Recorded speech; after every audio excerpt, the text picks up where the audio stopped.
Dernière partie de la grande table. Un an après son élection, le nouveau monde voulu par le président Macron serait advenu.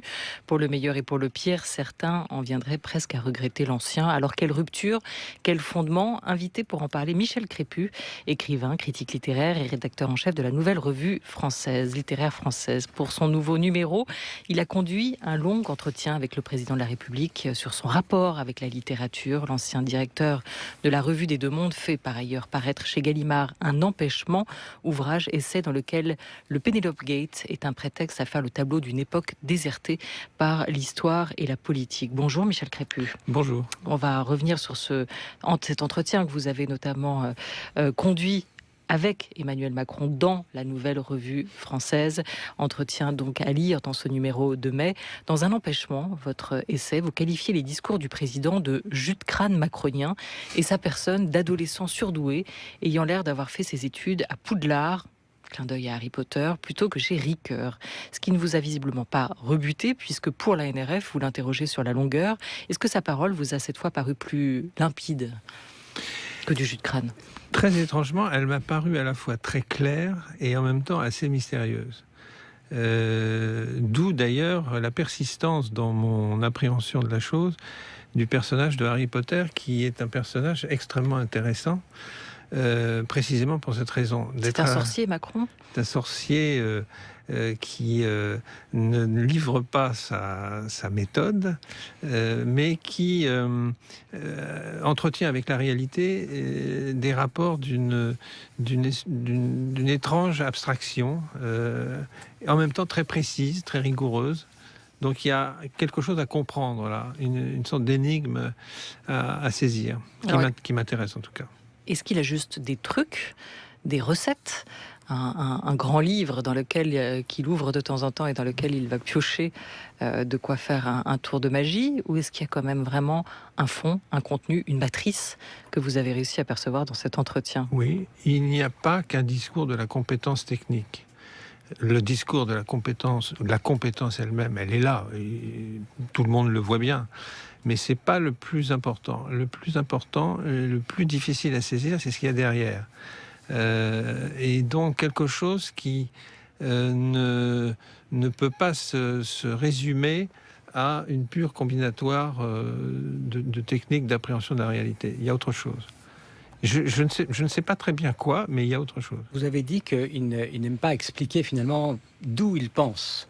Et il y a cette phrase dans cette interview: je hais l'exercice consistant à expliquer les leviers d'une décision. C'est assez curieux. Pourquoi est-ce qu'il ne faudrait pas dire dans quel cadre se situerait son action, quel cadre intellectuel? D'abord, je ne suis pas là pour justifier. Non, je vous demande ce que vous en pensez. Mais oui, ça m'a frappé aussi sur le moment. Dans le contexte de la conversation, c'était une façon de dire je n'aime pas avoir expliqué une décision, parce que ça voudrait dire que la décision a été mal prise. Pourquoi ça? Parce qu'il y a un temps pour, selon lui, un temps pour préparer, réfléchir à la façon dont on va résoudre un problème, un temps de décision sur la manière dont on va le résoudre, et puis un troisième temps où on résout la chose. Donc quand on est au deuxième stade, voire au troisième stade de l'opération, il est trop tard pour dire mais oui, non, mais je voulais pas dire ça. C'est ainsi que j'ai compris cette répartie à laquelle vous faites allusion. Titre de ce grand entretien: l'histoire redevient tragique. C'est qui rend le nouveau président de la République plutôt optimiste. Il faut quand même nous expliquer ce titre, Michel Crépu, un sens du tragique qui l'oppose, vous venez de le dire, à la politique technocratique, voire politicarde, ce sont ses mots. Il va plutôt valoriser, lui, une politique des émotions, une réincarnation du monde dont le président est peut-être la tête.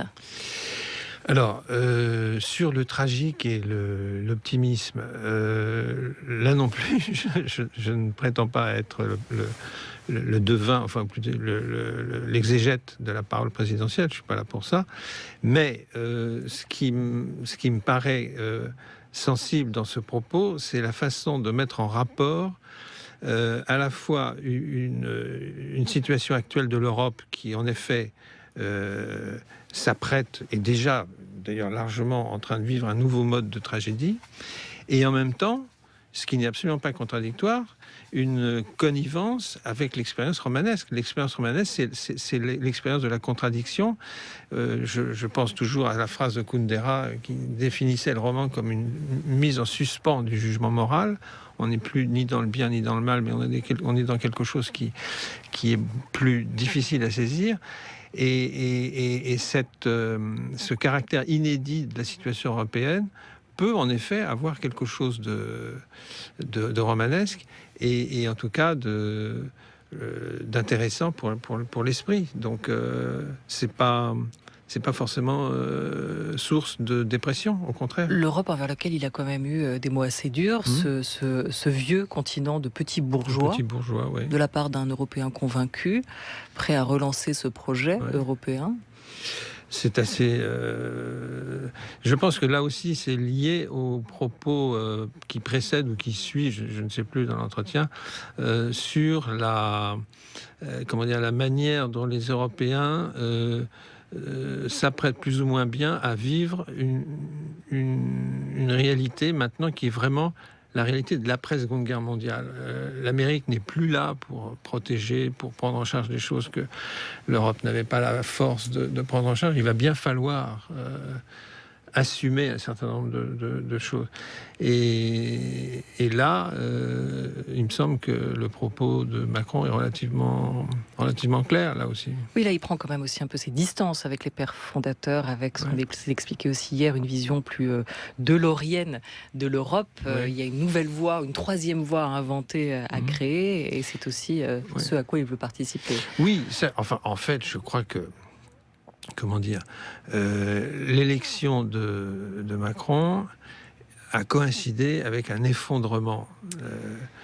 L'effondrement des vieilles armoires idéologiques, aussi bien celles de la gauche que celles de la droite, qui ne fonctionnent plus, ne remplissent plus en tout cas la fonction qu'elles avaient justement d'apporter un discours à la réalité, une prise en charge par un discours idéologique de la réalité.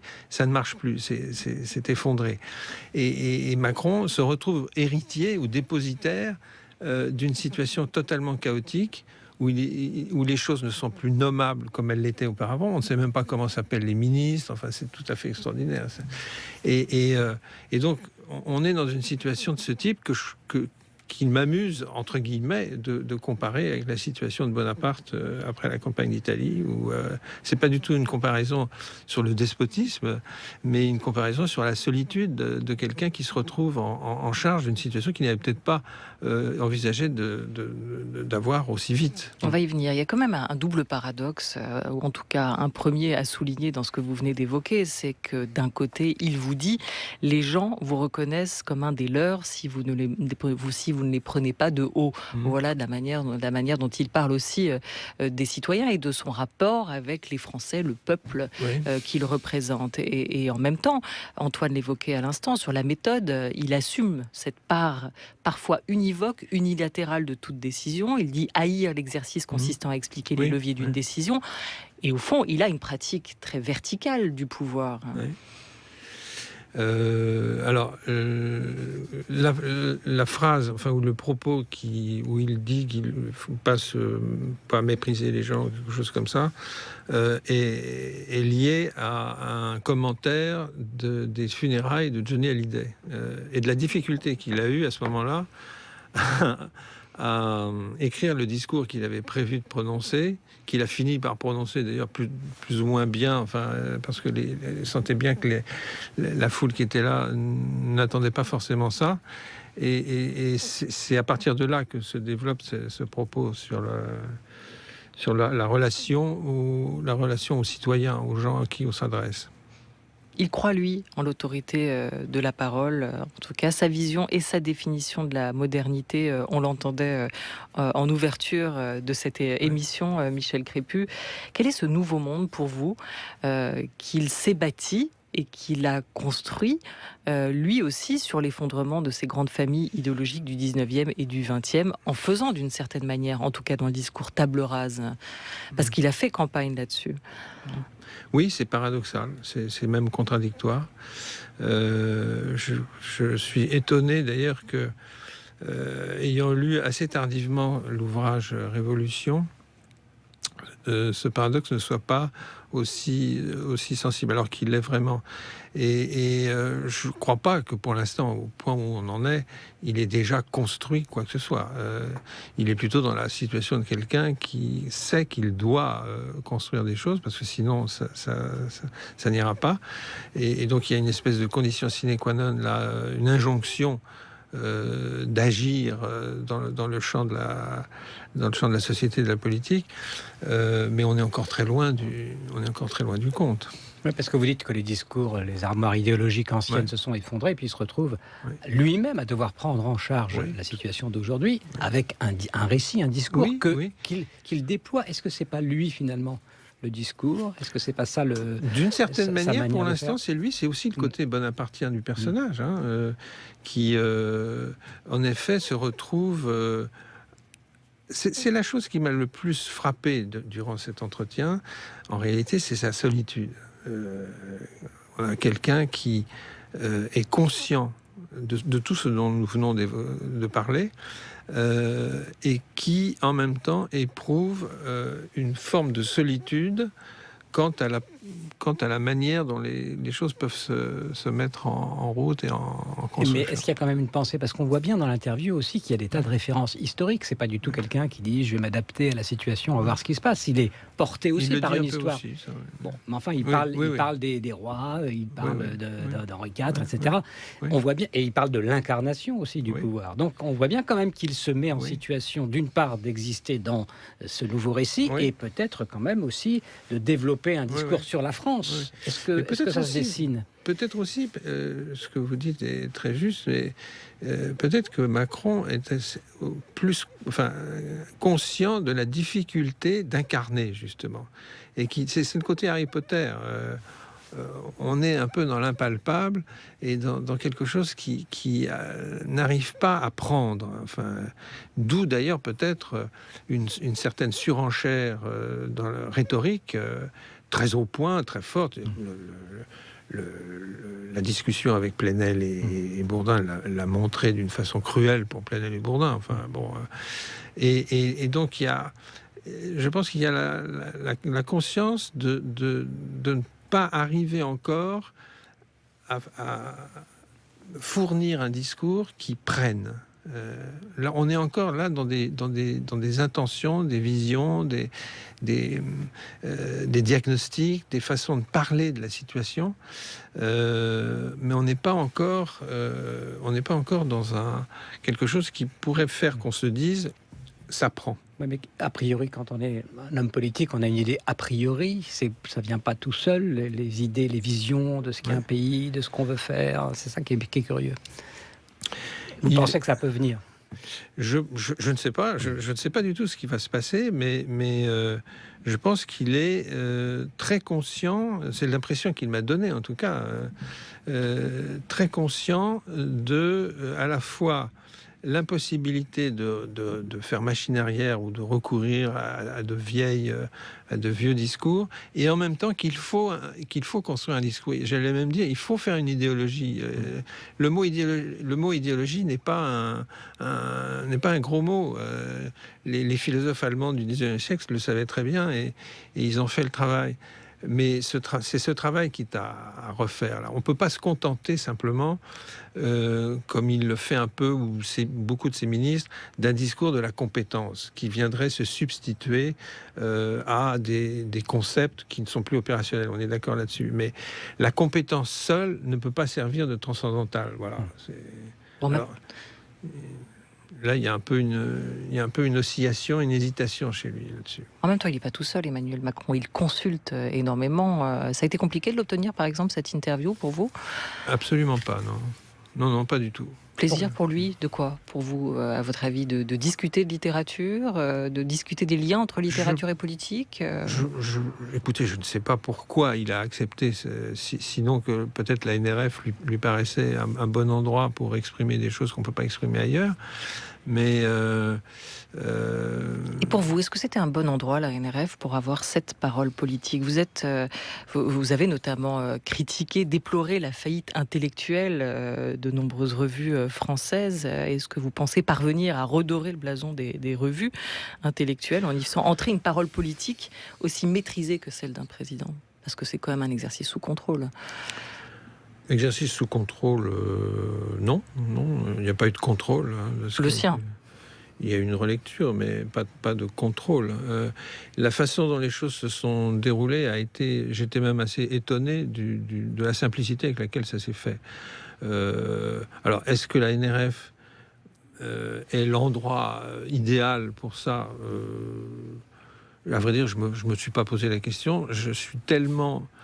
quelqu'un qui vit depuis si longtemps avec les revues, que c'est un peu pour moi une deuxième nature, si vous voulez. Enfin, et donc, ça me paraissait tout à fait évident que la NRF, qui a été le théâtre de tant de discussions, de tant de polémiques, de tant de considérations sur l'évolution de la société française, sur les années 30. Encore, on vient de lire la correspondance Paulan-Drieux, qui éditée par Claire Paulan, par sa petite fille, qui est vraiment quelque chose d'extrêmement intéressant et qui fait partie de l'histoire de la NRF. Donc oui, bien sûr, j'étais ravi de pouvoir réaliser ça, oui, dans le cadre de la NRF, bien sûr. Il y avait une visée évidemment aussi littéraire, enfin d'exploration d'un univers littéraire du président. Oui, bien sûr. Qu'est-ce que ça donne selon vous ? Quel diagnostic ? Alors, Gide, Camus, en même temps, comme on peut dire. Alors, en fait, ce que je retiens, c'est l'importance de sa grand-mère, qui lui a fait lire... c'est sa grand-mère qui l'a initié à la littérature. Et il y est revenu 3 fois dans la discussion, et à chaque fois d'une façon étonnamment, je ne dirais pas émouvante, mais presque, enfin en tout cas très sensible. Et cette personne, qui est décédée maintenant, évidemment, mais a eu pour lui un rôle d'initiatrice. Enfin, c'est elle qui lui a fait lire les écrivains, c'est elle qui l'a mis sur le chemin, plus que Ricoeur. Beaucoup plus que Ricoeur. C'est sûr. Et donc, je pense que ça explique aussi l'aspect, j'allais dire, agénérationnel du personnage. C'est le côté Harry Potter, toujours. On ne sait pas d'où il sort. Il sort de la cuisine de sa grand-mère qui lui fait lire Colette et Giono. Donc c'est quelque chose d'important qui est invisible, mais qui en réalité, je crois, est certainement la chose la plus prégnante en réalité, dans sa façon d'être aujourd'hui. Mais je me trompe peut-être, enfin c'est pas du tout un ami intime, ni un ami tout court d'ailleurs, donc on s'est rencontrés 1h30, voilà. Je reviens juste à cette question du romanesque, puisque vous êtes sur les liens, Antoine, aussi entre littérature et politique. Dans cet entretien, vous lui demandez le sens qu'il donne au mot romanesque, et vous l'évoquiez, il vous répond une redécouverte du sens tragique. Pour lui, il y a du romanesque au cœur de l'aventure politique, et pour vous, qui en êtes aussi, au-delà de Emmanuel Macron, un fin observateur, et on va y revenir avec votre essai Un empêchement, et c'est sur l'affaire Fillon. Est-ce qu'il y a toujours une part de romanesque dans l'aventure politique ? La réponse est oui. Ce qui est stupéfiant, c'est qu'à la limite, on pose la question ? On se pose la question. Sinon quoi ? S'il n'y en a pas ? S'il n'y en avait pas ? Ce serait très très embêtant. Parce que alors là, pour le coup, on serait dans une situation de nihilisme avancé. Ce qui fait que nous ne sommes pas dans une situation de nihilisme, c'est précisément le fait que la littérature française, ou la littérature tout court, soit encore aujourd'hui aussi vive, aussi forte. Je fais attention, très attention à la NRF, à tout ce qui arrive, et je suis très très frappé par la qualité, le caractère aussi presque un peu invisible à l'œil nu de ce qui s'écrit. Il n'y a pas de grands maîtres, il n'y a pas de grands auteurs qu'on puisse consulter. La chose est maintenant totalement diffuse, mais elle est très très forte, très très forte. Donc